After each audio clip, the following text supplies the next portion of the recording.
సరే, నిన్న తరగతిలో ఏం చర్చించుకున్నామండి?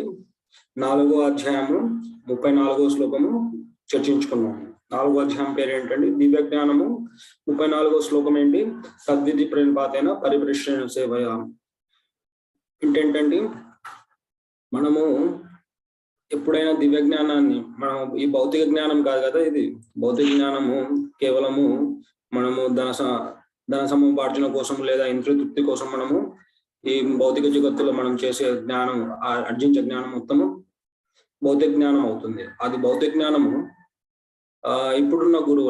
ఇప్పుడున్న నామమాత్ర గురువులను ఆశ్రయించి మనం తెలుసుకోబోతున్నాం. కానీ ఇది ఆధ్యాత్మిక జ్ఞానం. భగవద్గీత, భాగవతం ఇవన్నీ ఆధ్యాత్మిక జ్ఞానం. దీన్ని అర్జించాలంటే కొన్ని అర్హతలు ఉండాలి.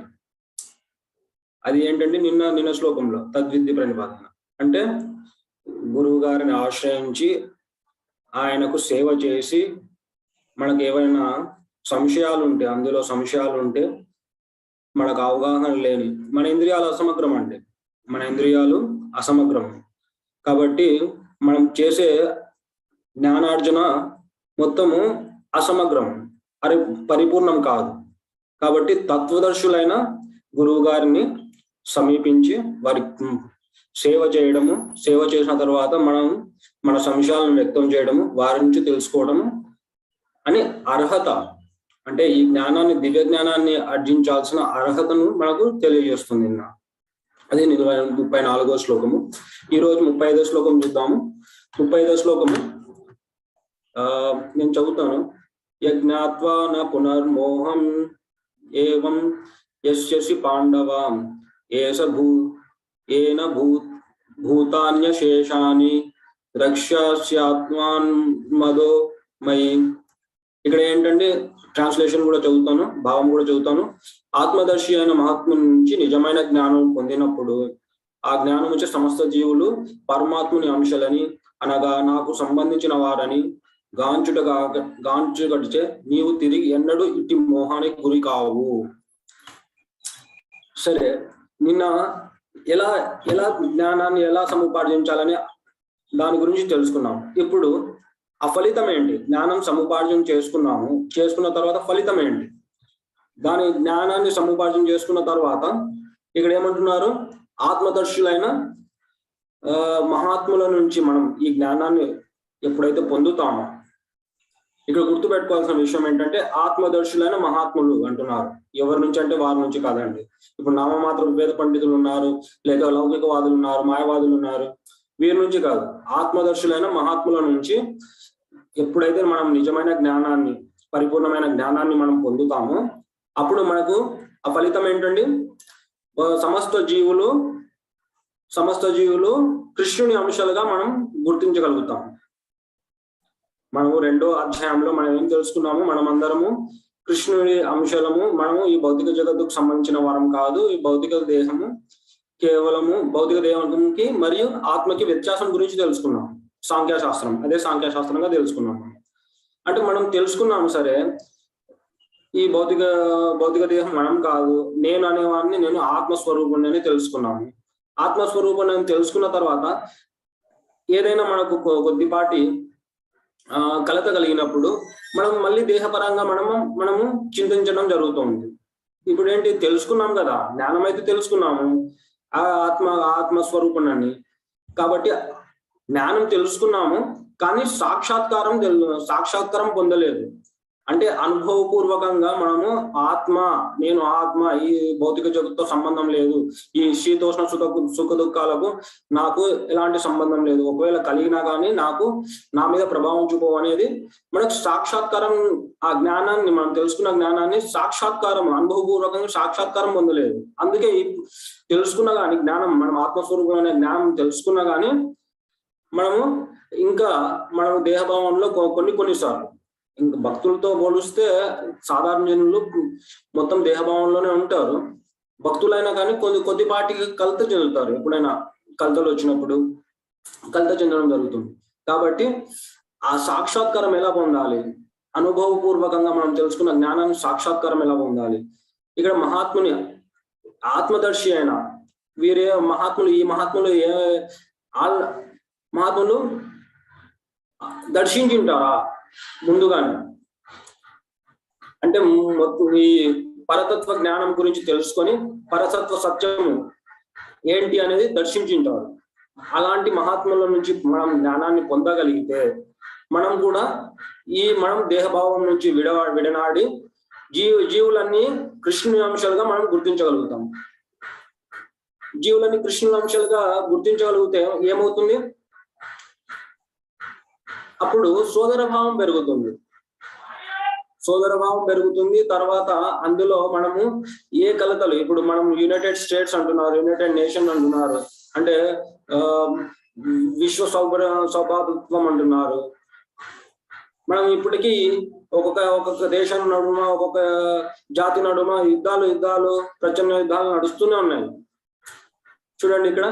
కాబట్టి ఈ కృష్ణుని అంశాలుగా మనం గుర్తించగలిగితే అన్ని జీవరాశులు మనుషులే మాత్రమే కాదు, మనుషులు ప్రభుపాదుల వారు ఏం చెప్తారంటే మనుషులు పెద్దన్న పాత్ర పోషించాలని అంటుంటారు.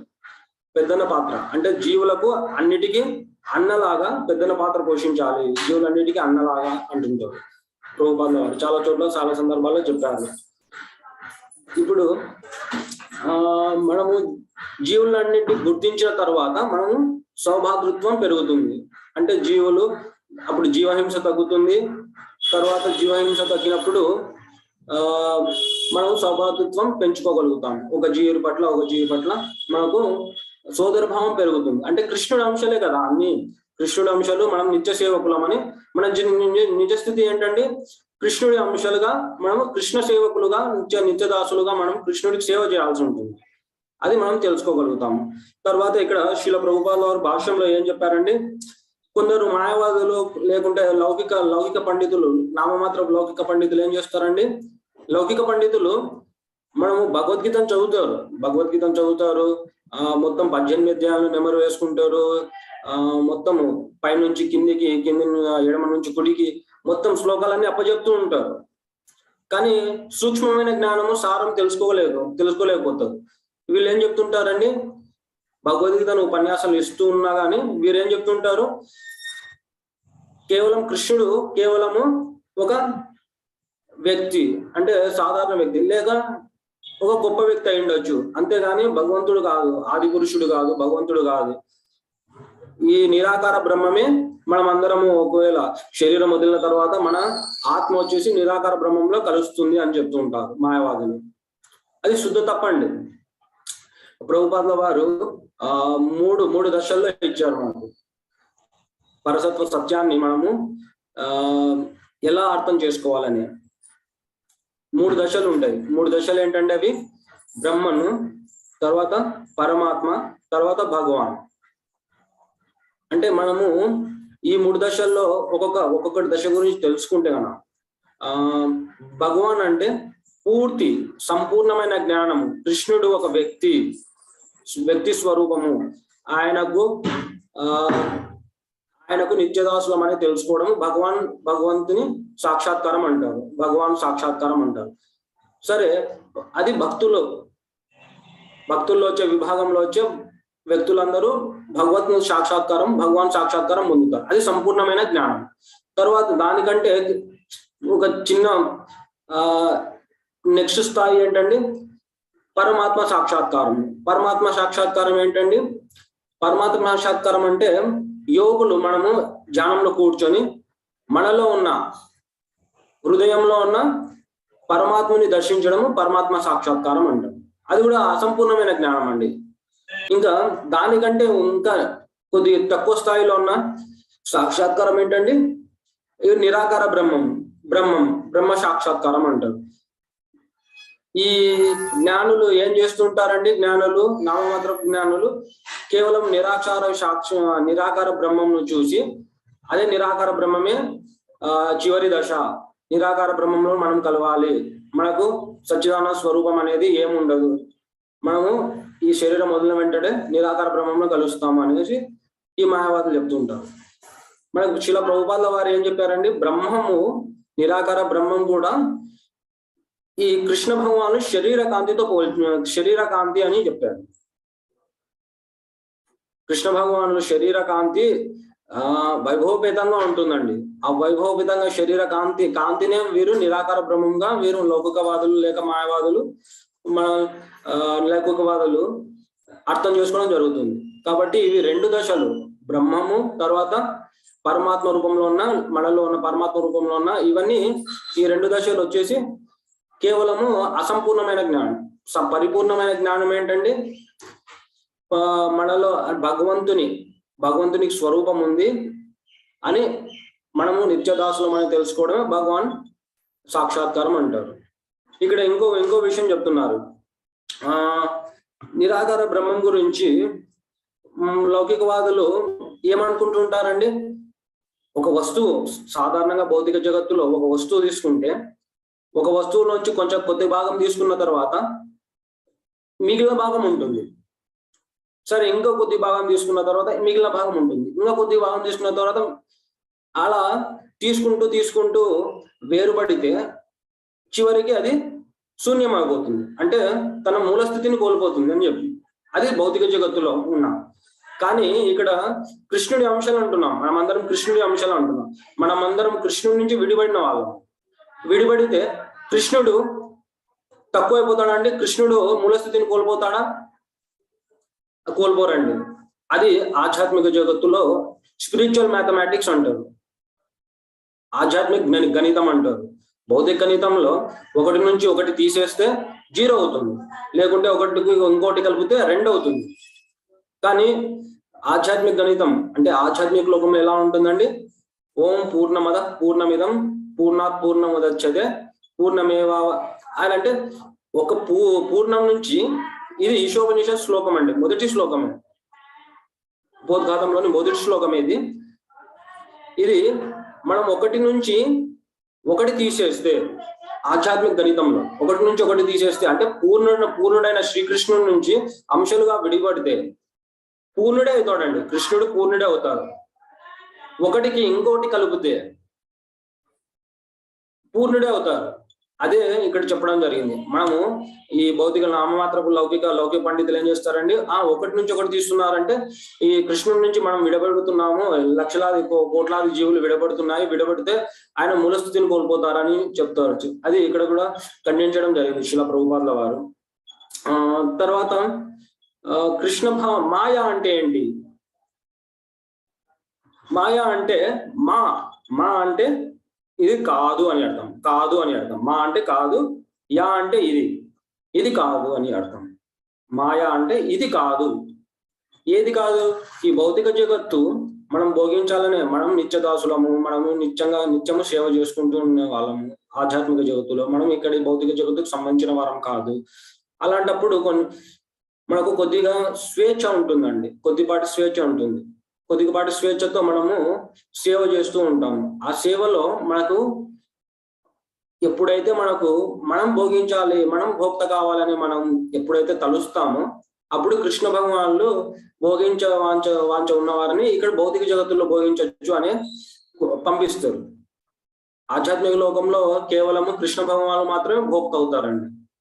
కృష్ణ భగవానులకి నిత్యదాసులు అంటూ సేవ చేసుకుంటూ దాని ద్వారా ఆనందం పొందొచ్చు, కానీ మనం భోక్త కాలేము అక్కడ. కాబట్టి కృష్ణ భగవానులు ఈ భౌతిక జగత్తును సృష్టించి ఈ భౌతిక జగత్తులో భోగించాలనే కోరికను తీర్చుకొని పంపిస్తారు ఇక్కడికి. ఈ భౌతిక జగత్తు మొత్తం మాయ అంటే ఇది కాదు, ఇది శాశ్వతమైనది కాదు. అలాగా తర్వాత ఇది దుఃఖాలయంతో నిండుకుంది.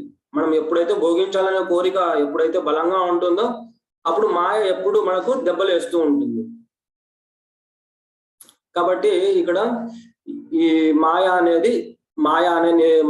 దానికి నిర్వచనం ఇచ్చారు. తర్వాత ఇంకోటి, ఆధ్యాత్మిక గురువులు ఎందుకు ముఖ్యము, మన జీవితంలో ఎందుకు ముఖ్యము? సరే, ఇక్కడ ఆత్మదర్శులైన మహాత్ములు అంటున్నారు. ఆత్మదర్శులైన మహాత్ములు అంటే మనం చెప్పుకున్నాం కదా, మూడు దశల్లో మనము పరమ సత్యాన్ని మనము కలిగించగలిగే ఆధ్యాత్మికవేత్తలు ఉంటారు. మనం ఏ కోరికతో అయితే మనం కృష్ణుణ్ణి మనము సమీపించాలనుకుంటామో అలానే కృష్ణుడు అలాంటి వారి దగ్గరికి మనం పంపిస్తారండి. శిల ప్రభుపాద గారు అదే చెప్తున్నారు. ఇప్పుడు మనము నిరాకార బ్రహ్మం గురించి తెలుసుకోవాలి, నిరాకార బ్రహ్మ సాక్షాత్కారం ఉండాలంటే మనలో ఉన్న కృష్ణ పరమాత్ముడు, హృదయంలో ఉన్న కృష్ణ పరమాత్ముడు అలాంటి జ్ఞానాన్ని కలిగించి అలాంటి వారి దగ్గరికి పంపిస్తుంది. మనం ఇక్కడ ఏంటండి, తర్వాత పరమాత్మ గురించి తెలుసుకోవాలన్న కోరిక నీలో బలంగా ఉంటే కృష్ణ పరమాత్మ అలా మనం ప్రార్థన చేస్తే కృష్ణ పరమాత్మను ధ్యానం చేస్తున్న వారి దగ్గరికి పంపించి నీకు ఆత్మ సాక్షాత్కారం అంటే ఈ పరమాత్మ సాక్షాత్కారం పొందేలా చేస్తారు. మనకి ఇక్కడ ఆత్మదర్శి అయిన మహాత్ముడు అని ఎందుకు మనం నొక్కి చెప్తున్నామంటే, ఆత్మదర్శులు అనేవారు సంపూర్ణమైన జ్ఞానం కలిగి ఉంటారు. అంటే భగవంతుడు స్వరూపము, భగవంతుడు వ్యక్తి, అదే భగవాన్ సాక్షాత్కారం. అలాంటి వారి దగ్గరికి వెళ్ళాలండి. అలాంటి వారి దగ్గరికి వెళ్ళి సమీపించి మనం చర్చించుకున్నాం కదా, తద్విద్య ప్రణిపాతైన పరిప్రశ్న సేవయ అంటే వారి దగ్గరికి వెళ్ళి వారి దగ్గరికి నువ్వు శరణాగతి పొంది వారిని సేవించి తర్వాత ప్రశ్నలు అడగాలి. నువ్వు కేవలము పాండిత్యాన్ని ప్రదర్శించుకోవడము లేదా ఇంకొక వారిని నీ పాండిత్యం కోసము వారిని ఎదురుగా మాట్లాడడము ఇలా చేయకూడదండి. సేవ, అందుకే ముందుగా మనకు జ్ఞానాన్ని సముపార్జించే ముందు సేవని ఇచ్చారు. సేవ చేయడం ద్వారా వారిని ప్రసన్నం చేసుకుని తర్వాత నీ సంశయాలను వ్యక్తం చేయాల్సి ఉంటుంది. అలా అది జ్ఞానము సముపార్జన యొక్క నిజమైన అర్హత అండి. తర్వాత ఇక్కడ భాగవతంలో ఇంకోటి ఇచ్చారు, ముక్తిరన్వద రూపం స్వరూపేణ వ్యవస్థితి అంటే మన నిజస్థితి గురించి ఇచ్చారండి. మన నిజస్థితి ఏంటండి, మన నిజస్థితి మనం ఆత్మస్వరూపులము, కృష్ణ భగవాను యొక్క అంశలము, తర్వాత కృష్ణుని యొక్క నిత్యదాసులము అని మన నిజస్థితి. అదే ఇక్కడ శిల ప్రభుపాద వారు భాష్యంలో కోట్ చేస్తూ ఇది ముక్తిరన్వద రూపం స్వరూపేణ వ్యవస్థితి అని ఇచ్చారు. అంటే శ్రీకృష్ణ భగవాను నిత్యదాసులుగా జీవుడు తన నిజస్థితిలో సదా నిలిచి ఉండడమే ముక్తి అనబడము.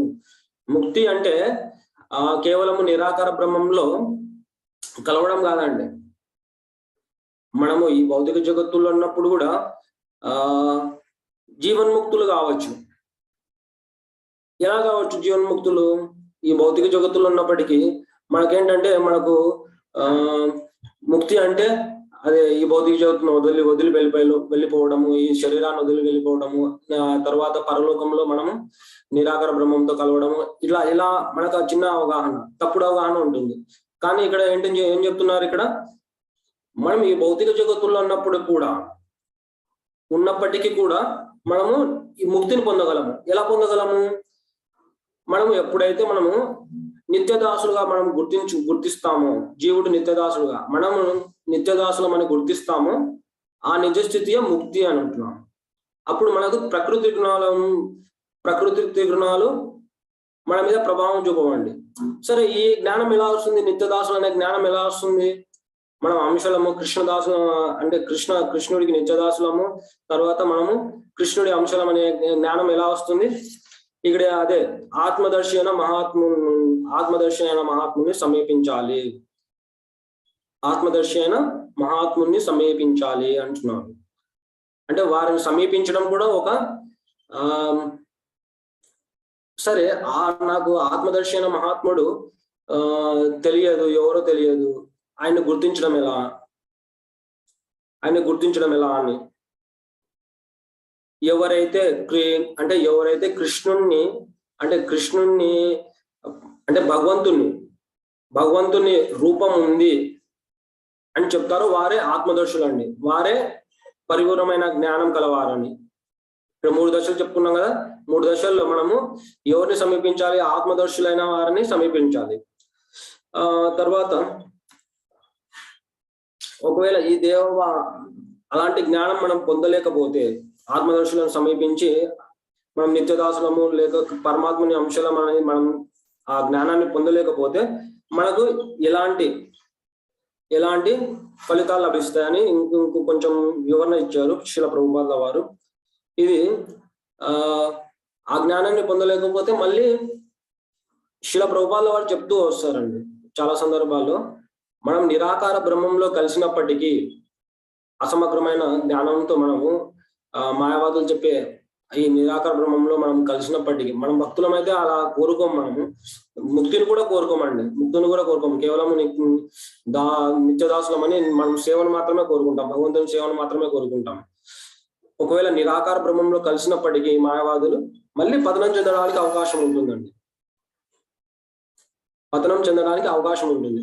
మరి మళ్ళీ భౌతిక జగత్తులోకి వచ్చి మళ్ళీ ఈ భౌతిక జగత్తులో 24 లక్షల జీవరాశుల్లో మళ్ళీ జన్మ తీసుకోవాల్సిన అవసరం ఏర్పడుతుంది. అదే ఇక్కడ చెప్తున్నారు శిల ప్రభుపాదుల వారు, శ్రీ భగవంతుని కృష్ణ భగవాను దివ్య సేవను మరచుట చేతనే వివిధ దేహములను కలుగుచున్నవి. నువ్వు ఎప్పుడైతే ఆ భావన మర్చిపోతావో, నీ నిజస్థితి మర్చిపోతావో, అప్పుడు నీ కర్మానుసారము నువ్వు వివిధ దేహములను పొందాల్సి ఉంటుంది. 84 లక్షల జీవరాశుల్లో దేహములను పొందాల్సి ఉంటుంది. దాని ద్వారా కానీ మనుజుడు కృష్ణ భక్తి రసభావన ద్వారా దివ్య సేవలో నియుక్తుడైనప్పుడు శీఘ్రమే మోహం నుండి విడవగలడు. ఇక్కడ అర్జునుని మోహం ఏంటంటే, అర్జునుడు మొదటి అధ్యాయంలో మనకు ఏం చెప్తారు, అర్జునుడు వారు కారణాలు చెప్తారు యుద్ధం చేయకూడడానికి కారణాలు. అందులో మొదటి కారణం ఏంటి, వీరు నా స్వజనులు, వీరు నా బంధువులు మిత్రులు, వీరు నా స్వజనులు, వీరిని చంపడం ఎలా అని. అది దేహభావన అవుతుందండి. కృష్ణుడి నువ్వు ఎప్పుడైతే నిజస్థితి అంటే ఏంటంటే, అర్జునుడి నిజస్థితి అంటే కృష్ణుడి సేవ చేయడము, కృష్ణుడు చెప్పినవి చేయడము. కృష్ణుడు ఏం కోరుకుంటున్నాడు, యుద్ధం చేయమని కోరుకుంటున్నాడు. కానీ నువ్వు దేహభావనలో ఉంటే వీరు మళ్ళీ నా స్వజనులు అని, అది మోహం అవుతుంది. అంటే మోహానికి అర్జునుల వారు మోహానికి గురి కారు, మోహానికి గురి చేసి మన కోసం ఈ జ్ఞానాన్ని మన కోసము అర్జునుల వారి మోహానికి గురి చేయడం, అది ఒక లీల అవుతుంది. ఇక్కడ చూడండి, ఈ జ్ఞానాన్ని పొందినప్పుడు మనము పరమాత్మని అంశంలో అని మన జ్ఞానాన్ని మనం ఎప్పుడైతే మహాత్మ నుంచి పొందుతామో అప్పుడు శీఘ్రమే అంట మోహం నుంచి మనం విడవగలము. ఈ దేహం నేను కాదు అని మనం చెప్పుకున్నాం కదా. మన జ్ఞానం అయితే తెలుసుకున్నాము, సాంఖ్యశాస్త్రంలో 2వ అధ్యాయంలో తెలుసుకున్నాము. మనము దేహం కాదు, ఈ ఆత్మస్వరూపం, ఆత్మ సాక్షాత్కారం తెలుసు. ఇంకా సాక్షాత్కారం అయితే పొందలేదు. ఇప్పుడు సాక్షాత్కారం పొందేదానికి మార్గం ఇచ్చారు. శీఘ్రమే మోహం నుండి విడవగలడు.